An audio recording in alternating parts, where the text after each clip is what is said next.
Most marketing teams aren't failing because their video content sucks. They're failing because their strategy is broken. So today, I'm breaking down 4 gaps that are quietly killing your video strategy. Number 1 is the invisible thread that's missing from your content. 2 is the responsibility that keeps falling through the cracks. 3 is the vanity trap that's fooling your team. And 4 is the question your team probably can't answer. So let's get into the crucial fixes that will change everything for your video strategy moving forward.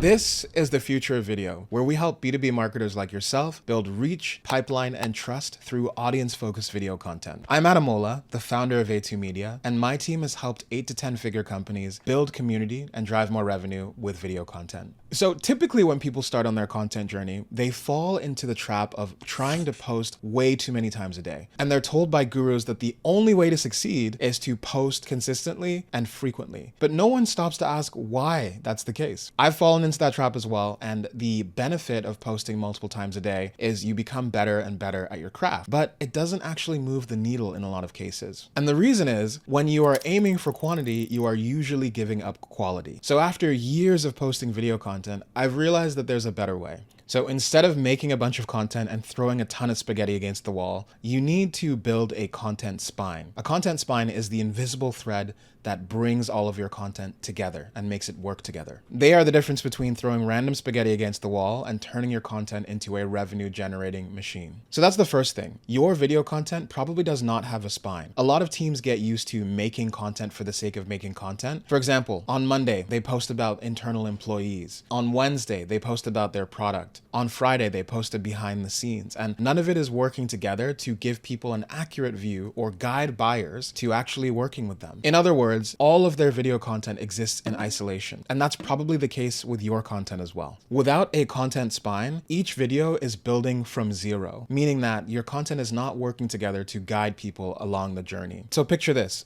Every time you put out a piece of content, it's almost as if you're starting from zero, rather than building on the last piece of content that your viewer saw. And if your videos don't stack, they don't scale.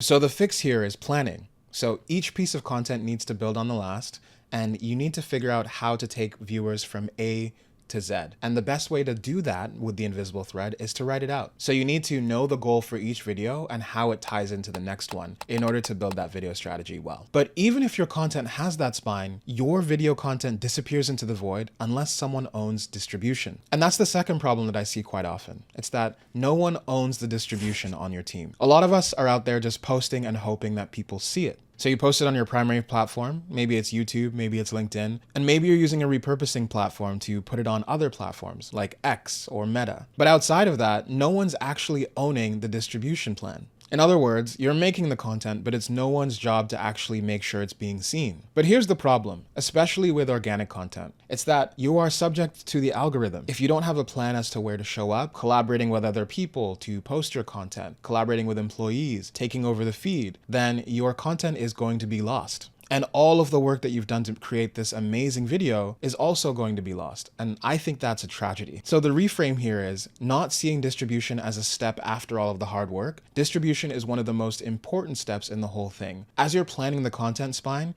you need to be figuring out where this content needs to go as well. That will ensure that your journey actually makes sense to the viewer and that people actually have the chance to interact with your content. The crazy thing is, even teams that nailed distribution sabotage themselves by tracking all the wrong things. By the way, if you're a B2B marketer and you're rethinking your video strategy or just getting started, you're gonna wanna subscribe. We talk about all things video, whether it be new tools, strategy, or anything you can think of. We're here to help you turn your video content into real revenue. Please consider subscribing, it does help the channel. So number 3 is you're tracking the views instead of what actually matters. We're obsessed with measuring how many people watched instead of looking at the real business outcomes from our video content. But here's a stat that will blow your mind. 68% of B2B marketers say that they track engagement, but they can't tie it to revenue, which to me means they're looking at all the wrong things, because metrics only matter if they're tied to a business objective. So you need to track things like, what are people saying about the video? Are they starting to use the language that we promote in our video content? Did they download the lead magnet after watching this video? Did they book a demo after watching this video? And you can track this in a few different ways. One of the best ways to do it is through a UTM link. It's a unique link that you can put in the video that will tell you the traffic that came from that video. Or you can keep it really simple and put something like, how did you hear about us? success in your intake forms. And if you link either of these things to your CRM, it gives you a really great picture and story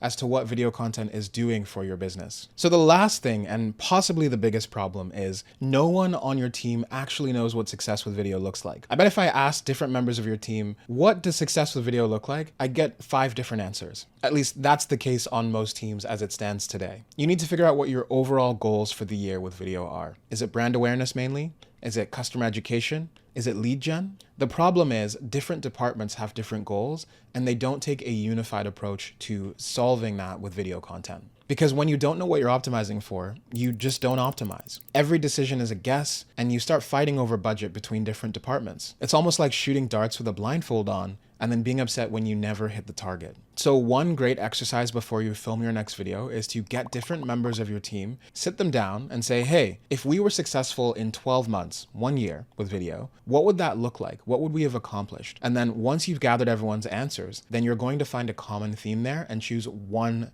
objective to go after. That way, you can start building your content spine right, figuring out who owns a distribution. It becomes more of a collaborative effort because the team has the chance to figure out which direction they're going to go in a unified way. Because the reality is, if you don't define what success looks like, your content will not stand a chance. So today, you learned about some of the gaps that are quietly killing your video strategy, one of which was chasing views. And if you want to learn more about why going viral does not matter at all, you want to click this video